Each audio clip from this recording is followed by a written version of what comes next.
श्री स्वामी समर्थ. जय जय स्वामी समर्थ. अनंत कोटी ब्रह्मांड नायक राजाधिराज योगीराज अक्कलकोट निवासी सद्गुरू श्री स्वामी समर्थ महाराज की जय. कशा आहात सर्व स्वामी भक्तांनो? तुम्ही सदैव आनंदी राहा हीच स्वामींच्या चरणी प्रार्थना. तुमच्या सर्व चांगल्या इच्छा स्वामी महाराज पूर्ण करोत आणि आजचा दिवस तुमचा आनंदात जावो हीच स्वामींच्या चरणी प्रार्थना. प्रथम तुम्हा सर्वांचं खूप खूप मनापासून स्वागत आहे तुमच्या अनुभवांनी बनलेला भक्त आम्ही स्वामींचे या चॅनलमध्ये. मी शुभांगी पोळ तुम्हा सर्वांचं खूप खूप मनापासून स्वागत करते श्री स्वामी समर्थांच्या आलेल्या सुंदर अशा अनुभवांमध्ये. आजचा अनुभव देखील एका ताईंचा आहे आणि त्या ताईंनी अगोदर देखील आपल्या चॅनलवर अनुभव शेअर केलेला आहे. तर त्या ताई या डोंबिवली येथील आहेत आणि त्या ताईंचं नाव हे कमलताई आहे. चला तर मग त्यांच्या आयुष्यात जो स्वामींनी चमत्कार केलेला आहे तो ऐकूया ताईंच्या शब्दामध्ये. स्वामी समर्थ.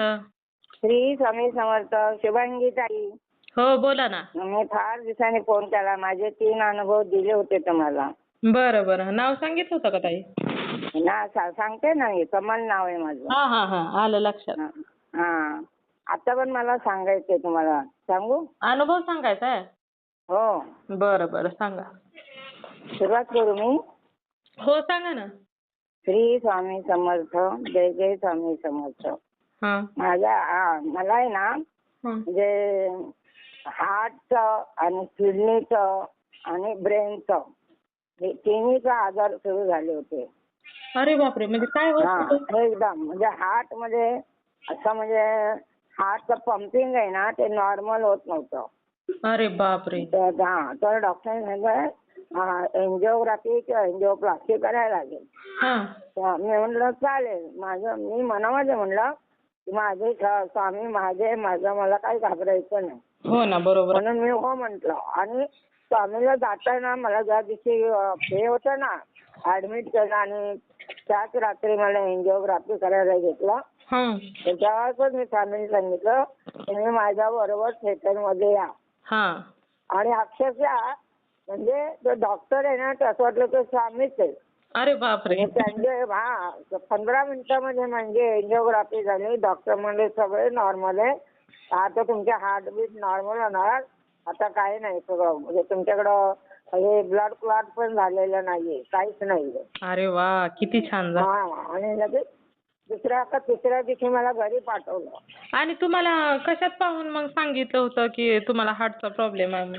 कारण ते एक्सरे वगैरे काढले ना त्याच्यामुळे त्यांना समजलं. आणि हार्टचे बीट असतात ना हार्टचं ते बोटात घालून बघतात ना पल्स वगैरे तर पल्स लागत नव्हत्या. अरे बापरे. म्हणजे 1 सेकंदाने असं हार्ट आपलं पंप करत होतं. पुढे रक्त जात नव्हतं. अरे अरे. आणि मग ते एंजिओग्राफी केल्याशिवाय त्यांना पण माहित नाही की क्लॉट आहे का कुठे. म्हणजे काय बोलतात त्याला ब्लड क्लॉट असतात ना मध्ये येतात. हो हो. ते आहे का ते करण्यासाठी त्यांनी बघितलं पण ते एकदम नॉर्मल निघालं. नंतर परत एकदम 15 दिवसात सांगितलं मला. माझं म्हणजे फक्त काय होत नव्हतं. फक्त इकडं पाठीमध्ये थोडं दुखत होतं. तर म्हणे आणि मी पडली त्यामध्ये एका साईडला. तर त्यामुळे संपूर्ण साईडचा सोनोग्राफी केली. तर त्यांना किडनीमध्ये असं म्हणजे 2 एकच म्हणजे उजव्या बाजूला तर त्या किडनीला असा एक पडदा आहे ज्यातून आपलं जे युरिन असते ना ते गाळून जात नाहीये. ते अडकते गाळीमध्ये. अरे बापरे.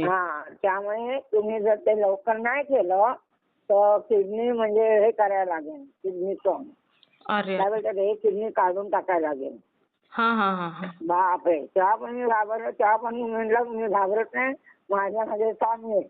आणि स्वामीवर सांगितलं. स्वामीने सांगितलं जे पण आहे ते तुम्हीच करणार. हो ना. आणि तेव्हा पण मी बिनधास्त ऍडमिट झाले. आणि तिथे पण ऑपरेशन थिएटर मध्ये गेले तर मला ते असं स्वामीसारखंच फील होत होते जसं काय तेच आहे. आणि त्यांनी 10-15-20 मिनिटांमध्ये ती एक जाळी होती ती काढली त्यांनी. म्हणजे कसं काढतात त्यांच्याप्रमाणे मेडिकल प्रमाणे.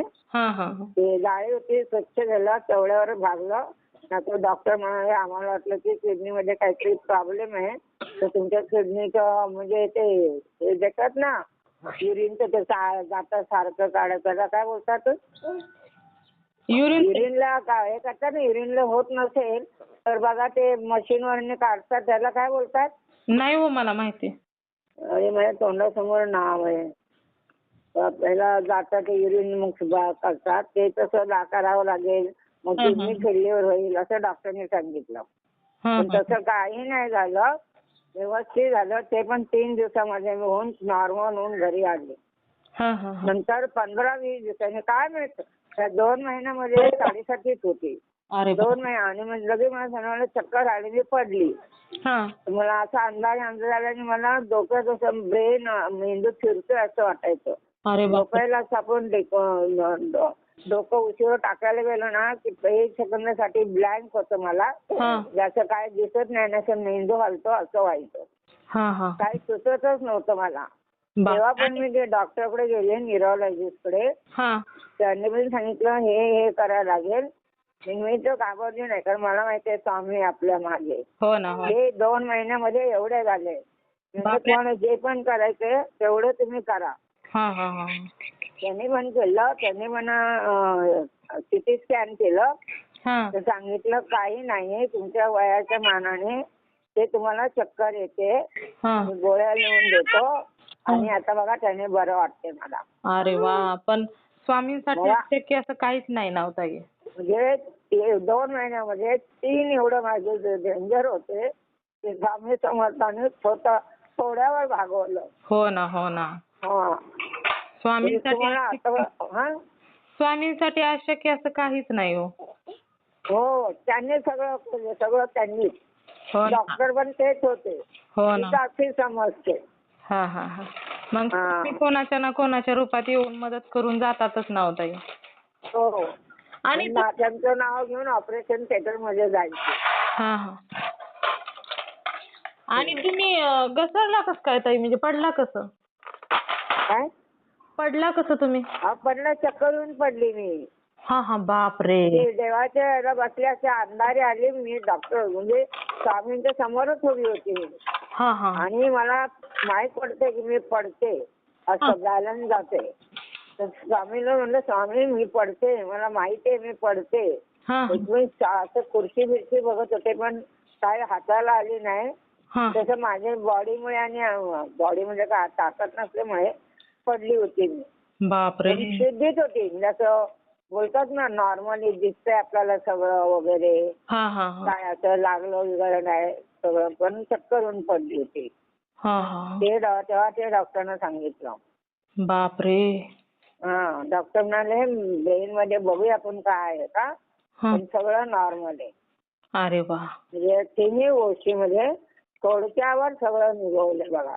हो ना थोडक्यात केवढा मोठा खर्चाचं काम होतं हे. हो ना, खर्च बरोबर आहे, पण मग हार्टचं म्हणलं तरी 2 लाख 3 लाख बोलतात. हो ना, ऑपरेशन करावं लागलं असतं त्यात शरीरात. आणि बघा इतके वर्ष माझ्या मैत्रिणीने ते आयुष्यमान कार्ड बनवतात ना, ते बनवलं, पण मला कधी सांगितलं नाही की ते कसं बनवायचं, कुठे बनवायचं, काय बनवायचं, हे कधी सांगितलं नाही. आणि मी इथं आल्यानंतर काय माहित, मग आता म्हणजे मुलीकडे मी डोंबिवलीला, आमचं घर रिडेव्हलपला गेलं मागाडचं, म्हणून मी आता मुलीकडे.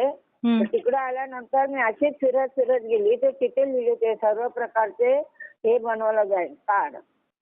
तर म्हटलं बघूया आज जाऊन, आणि स्वामी समर्थांचं नाव घेतलं. मला जे कार्ड आहे आयुष्यमान कार्ड ते इथं बनवायला मिळालं तर किती चांगलं होईल, आणि ते मिळलं. अरे वा. आणि त्यामुळे म्हणजे ऑपरेशनचे पैसे वाचले ना थोडे. हो ना. म्हणजे सगळं एवढं सगळं स्वामी समर्थांनी करून टाकलं. हो ना, स्वामींनाच काळजी ना हो आपल्या. खरंच काळजी आहे, आपल्या घरच्यांना नाहीये काळजी. खरंच मी खरं बोलते. स्वामींसारखा पाठीराखा असल्यानंतर काय घाबरायची गरज आहे सांगा. ना मी नाही घाबरत काय. बाकी सगळं ठीक आहे ना? हो एकदम छान आहे. तुमची तब्येत आहे ना चांगली आता? हे सांगण्यासाठी फोन केला होता. आता आहे ना तब्येत तुमची बरी? आता तब्येत बरी म्हणून तर तुम्हाला फोन केला मी. आता नाही ना काय त्रास होत तुम्हाला? नाही काय नाही त्रास होत. अरे वा, बरं झालं. स्वामींच्या कृपेने ते एक छान झालं. श्री स्वामी समर्थ. हो ताई, मी तुमचा अनुभव शेअर करते. हा वरती नाव येईल, ह्याच्यावर थंबनेल वर येईल नाव तुमचं, हा कमलताईंचा सत्य अनुभव. हो हो चालेल. डोंबिवलीवरून. डोंबिवलीवरून. बरं, चालेल. चालेल. अनुभव मी शेअर करते ताई. हा चला, श्री स्वामी समर्थ. थँक्यू. हा, वेलकम ताई. हा.